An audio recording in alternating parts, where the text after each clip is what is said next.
Hello there, welcome back to another video, and today's video topic is basically talking about the most frequently asked question about fragrances. Now I get three questions most of the time, and I thought I keep getting them repeatedly, and I thought let's go ahead and address these and put them for rest once for all and make you kind of a little educated about this particular topic and how to go about it.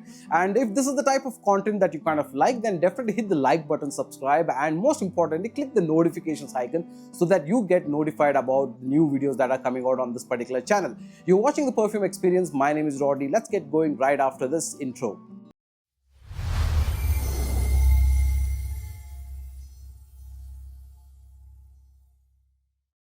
Alright, welcome back. So there are three questions that I keep getting, and the first one that I get the most is how close is this fragrance to the OG? Okay, now what do I mean by this, or what does this question basically mean? It means that the clones that we are referring to, how close are they to a particular original designer fragrance? Now to answer this particular question, I will basically talk to you about the entire fragrance making procedure or the clone making procedure, and hopefully give you an idea about actually what exactly happens in this case. Okay, now let's say there is an ex designer brand that's making a fragrance, okay, and this particular fragrance is created by a master perfumer, is bringing in a lot of the compounds that are available and is creating this particular fragrance, okay.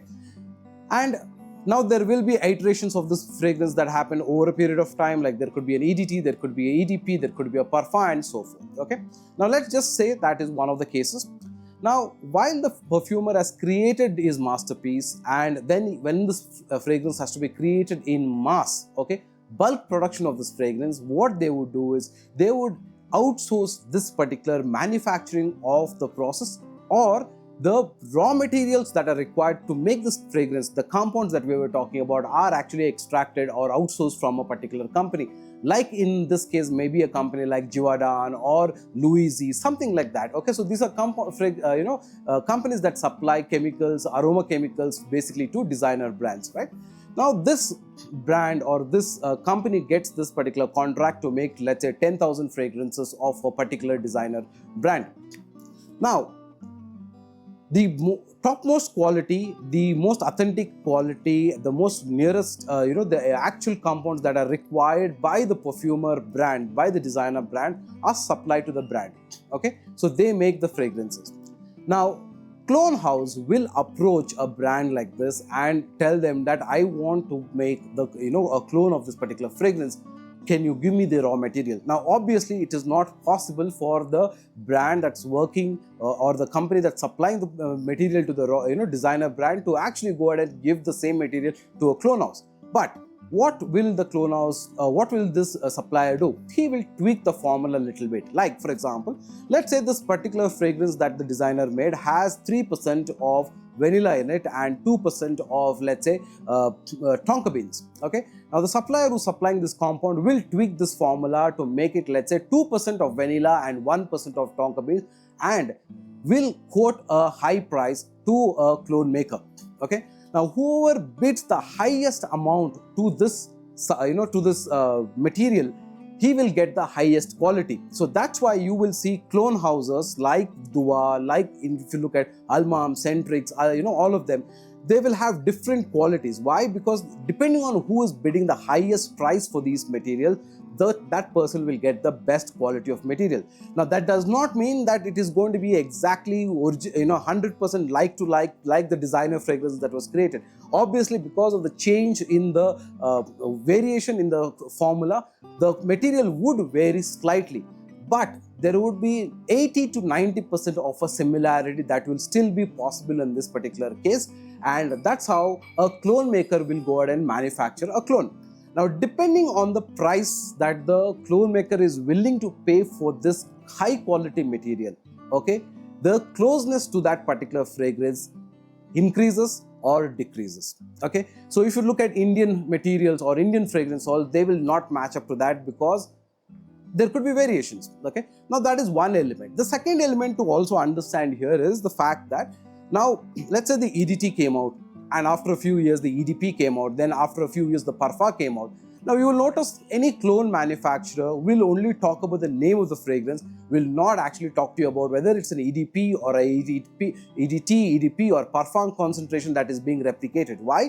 Because every time they buy this material, it is not possible for them to get the exact same material. Now you can kind of understand the situation recently where Centrix also announced that Centrelink actually announced that one of their dopamine absolutes, which has a plum note, that note has been changed by the supplier. The compound has been changed, which means the fragrance will now no longer smell exactly like that, and he had to recreate another batch. And that is what leads to formulations in fragrances as well, because a chemical that is accepted today might not necessarily be following under the IFRA guidelines after a few years. It could be researched and figured out that okay, maybe it's harmful to your skin, and they might change the formula or they might change the chemical, which might result in a situation where the fragrance also kind of changes. Okay, now you will notice that this exact same problem carries dribbles down to all the way across to all clone houses. So clone houses will never tell you that they are exactly copying an EDT formula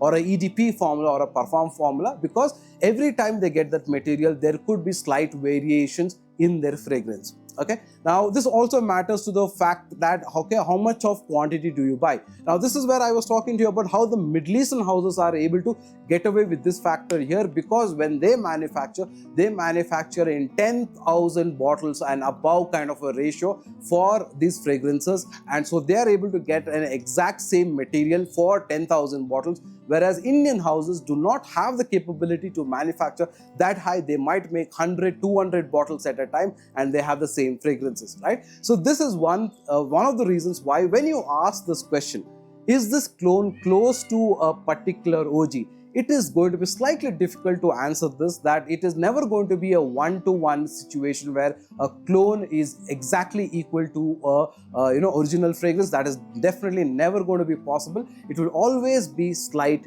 differences. Now the amount of degree of differences that can be possible, that will purely depend on the quality of the material that is being sourced by the clone house maker to that. So the answer to that question is, how close is this to the OG? The chances are that it is about 80 to 85%. Sometimes it could be completely off as well, because again, let's say that only few of the clone house makers have actually experienced the original fragrance that they're trying to replicate, and in most cases they have absolutely no clue about which fragrance is how, and they just know the name of the fragrance and they just sell you that, right? And we blind by those fragrances in case we have not smelled the original. So it's always better to try a decant of an original fragrance and then see how it is close to the clone as well. Now I'll tell you an example why I have stopped doing the comparison of fragrance houses where I used to do these videos before.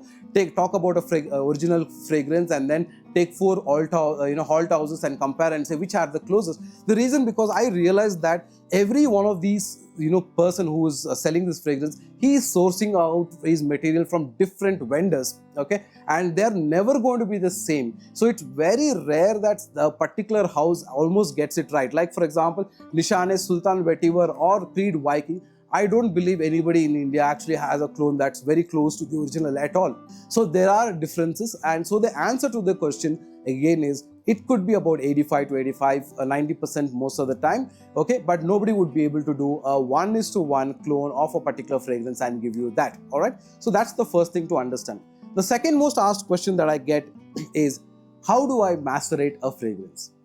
Okay, now in the internet, if you research, you will find people telling you keep it in the fridge, keep it, open the lid and all of that. Let me make this process absolutely simple. When you get a fragrance, okay, just either don't open the box, or if you unwrap the bubble and see if your fragrance is intact, just keep it in that same box there in that shelf for about a week's time and let it just sit, okay? Or either better, if you have a cupboard or like something like me, like that I have here behind me, just take the fragrance and keep it inside that and just leave it there. Just ensure that it is not in direct sunlight. That means you don't have a direct sun ray hitting that particular glass shelf or anything. Just keep it there. The longer the fragrance sits, it always becomes better. But ideally, just leave it for about 2 weeks or so. That is the most ideal time. But I would even recommend it saying even 5 to 6 days also is perfectly fine.